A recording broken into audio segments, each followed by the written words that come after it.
So to answer question one of my principal sources was an interview with Alan Ayckbourn from the 1974 edition of the New York Times.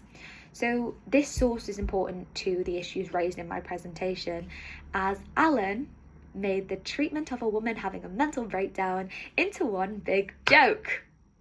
So 2 issues that I raised in my presentation was a lack of support for feminism and how mental illness is just brushed off. Yes, in 1974, mental illness was different, but we still face discrimination. We still face a lack of support in 2024, and his behaviour reflects a lack of empathy and understanding for women's mental health struggles, and he's belittling women's experiences.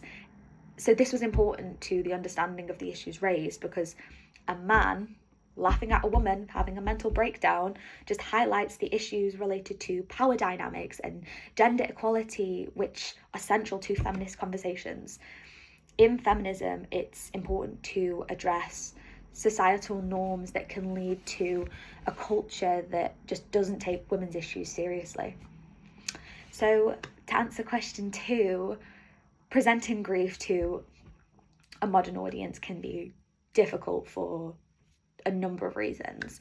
First of all, frequently we live in a culture where you're expected to have a rapid recovery. As I said in my presentation, it's a bizarre expectation.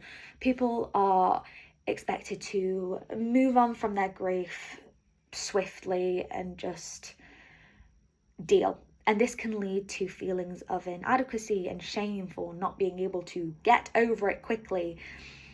Secondly, it's 2024 now, so social media is on the rise. And the use of social media can be a great platform for sharing experiences, but it can definitely complicate the grieving process. It can also lead to comparisons, which can lead to this feeling of isolation. And people may struggle to express their grief authentically in a space where everything is kind of often filtered. So this leads into my final point. Portrayal of grief in the media, so theatre, TV, magazines, etc. And we all know this can sometimes be unrealistic or overly dramatised, which may not resonate with people's actual feelings and experiences. So when grief is shown in a way that is disconnected from reality, it can hinder authentic conversations about the complexities of loss. So overall, it is difficult to present grief in a way that is relatable to a contemporary audience. So grief has got to be handled really well in the theatre aspect, which if you paid attention to my presentation, you would know that I believe that Alan Ayckbourn does that really well.